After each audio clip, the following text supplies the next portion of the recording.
কিভাবে বাংলার ভূমি ওয়েবসাইট থেকে জমির দাগ নম্বরের তথ্য বা খতিয়ান নম্বরের তথ্য আমরা সংগ্রহ করব। তো প্রথমে আমরা চলে যাব গুগল ক্রোমে, তারপর সার্চ করব বাংলার ভূমি এবং প্রথমে যে ওয়েবসাইটটা দেখা যাচ্ছে ওই ওয়েবসাইটে আমরা ক্লিক করব। বন্ধুরা, আপনারা দেখতে পাচ্ছেন আমাদের সামনে বাংলার ভূমি ওয়েবসাইটটা খুলে গেছে। এবারে আমরা উপরের দিকে দেখব সাইন ইন বলে অপশান আছে, ওখানে ক্লিক করব। যাদের রেজিস্টার করা নেই রেজিস্টার নাও ক্লিক করবে, ওখান থেকে রেজিস্টার করে নেবে। রেজিস্টার করার নিয়ম যদি কেউ জানা না থাকে পরের ভিডিওয়ে আমি নিয়ে আসবো কীভাবে রেজিস্টার করতে হয়। এখন আমরা চলে যাব সাইন ইনে। এখানে আমরা ফোন নাম্বার, পাসওয়ার্ড, ওটিপি দিয়ে সাইন ইন করে নেব।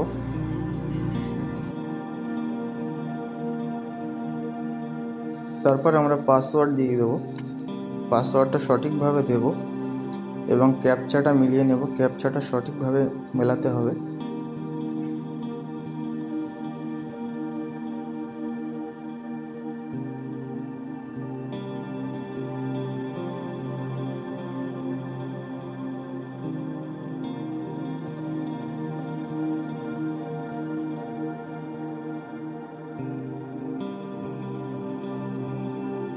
এখানে আমরা ওটিপি বসিয়ে দেব।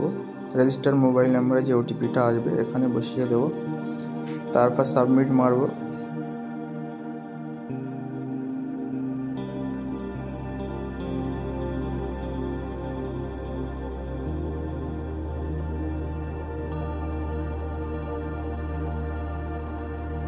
তারপর বন্ধুরা দেখতে পাচ্ছেন এখানে আমরা সাকসেসফুলভাবে লগ ইন হয়ে গেছি।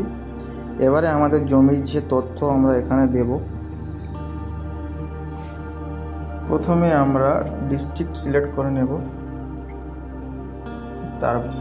তারপর মৌজা সিলেক্ট করে নেব। এরপর আমরা চলে যাব করতে। এখানে আমরা খতিয়ান হিসেবে সার্চ করলে খতিয়ান নাম্বার দেব, প্লট হিসেবে সার্চ করলে প্লট নাম্বার দিয়ে দেবো। প্লট নম্বরের ঘরে আমরা প্লট নাম্বারটা বসিয়ে দিলাম। তারপর ক্যাপচাটা সঠিকভাবে মিলিয়ে নেব। এরপর দেখতে পাচ্ছেন বন্ধুরা জমির যে কজন সদস্য আছে জমিতে, যে জায়গাটা আমরা সার্চ করছি সেই কজনের নাম আর নিচে শো করবে।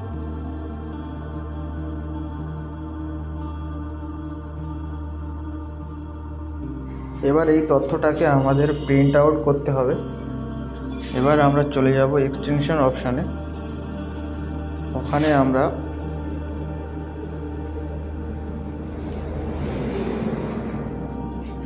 এটাকে প্রিন্ট করে নেব এক পেজে। খুবই শর্টকাট পদ্ধতিতে আমরা এটা প্রিন্ট করতে পারি। এখানে নিচে প্রিন্ট অপশান দেখতে পাচ্ছি, ওটা সাবমিট করব, প্রিন্ট হয়ে যাবে। এখানে আপনাদেরকে দেখাবো যে কিভাবে শর্টকাটে এভাবে প্রিন্ট করবেন। শর্টকাটে প্রিন্ট করার জন্য আমরা যেটা সেটিং করে নেব, প্রথমে গুগল ক্রোমে চলে আসব এবং সার্চ বক্সে গিয়ে সার্চ এখানে আমরা লিখব WB ভূমি প্রিন্ট এক্সটেনশন। প্রথম যে ওয়েবসাইটটা খুলবে ক্রোম ওয়েব স্টোর, এই অপশানে আমরা ক্লিক করব। এবার আমরা দেখতে পাচ্ছি এখানে WB ভূমি প্রিন্ট নামে একটি এক্সটেনশন আমাদের সামনে দেখা যাচ্ছে। ডান দিকে অ্যাড টু ক্রোম বলে একটি অপশান আছে, এখানে আমরা ক্লিক করব। এখানে ইনস্টল করার একটা অপশান চলে আসবে, সেটা দিয়ে আমরা ইনস্টল করে নেব।